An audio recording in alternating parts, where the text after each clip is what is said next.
যে আমি তার জীবনে এত বড় যে একটা নাগিন, তার হাইকোর্টের অনুমতি নেওয়া লাগবে না। আমার অনুমতি, আমি হাইকোর্ট, আমার অনুমতি ছাড়া তুই একটা কেন, তুই একটাও বিয়ে করতে পারবি না। তোর বিয়ে করতে হইলেই তোর আমার অনুমতি নেওয়া লাগবে, ওকে? খুশি হয়ে লাভ নাই। দ্বিতীয় বিয়ে করার জন্য লাগবে না প্রথম বউয়ের অনুমতি।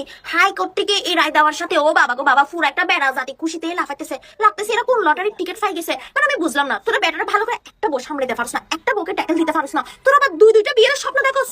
আরে শোন, এসব হাইকোর্ট মাইকোর্ট বলতে কোনো কোর্ট নাই, পৃথিবীর সব থেকে বড় কোর্ট হলো বেড়াগোল্লাই বউ কোর্ট, বুঝলেন? রায় দিল যে প্রথম স্ত্রীর অনুমতি ছাড়া দ্বিতীয় বিয়ে করা যাবে। বাস, বাঙালিরা ঠেকায় কি? মানে মনে করলেন যে মনের ইচ্ছাটা বলে দিল, বাস।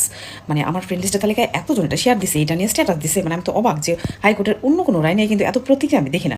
হাইকোর্ট মহামান্য আদালত রায় দিয়েছে প্রথম বউয়ের অনুমতি লাগবে না দ্বিতীয় বিয়ে করতে। আমার মনে হয় না কোনো পুরুষ আগেও দ্বিতীয় বিয়ে করতে যাওয়ার আগে প্রথম বউয়ের অনুমতি নিছে।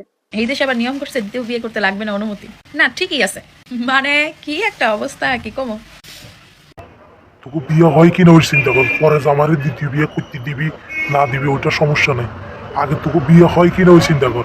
আমার তো মনে হয় না তোকে কোনো বেটা দ্বিতীয় বিয়ে করবার লাগিও সিলেক্ট করবো, এত লাফালাফি করার দরকার কি? বিয়ে হয় কিনা ওই চিন্তাটা কর। প্রথম বিয়ে করলে আমিন কো যে আলহামদুলিল্লাহ আমার খরচ কামাতে হয়েছে, প্রথম বিয়েটা হয়েছে। পর দিয়ে জামাই দুই বিয়ে করুক স্যার বিয়ে করুক ওটা হলো চিন্তা নাই, তুই কোনো চিন্তা করতি না। তুই আগে চিন্তা করতো প্রথম বিয়েটা তোর বিয়েটা হয় কিনা, জামাই যা মন তা করো।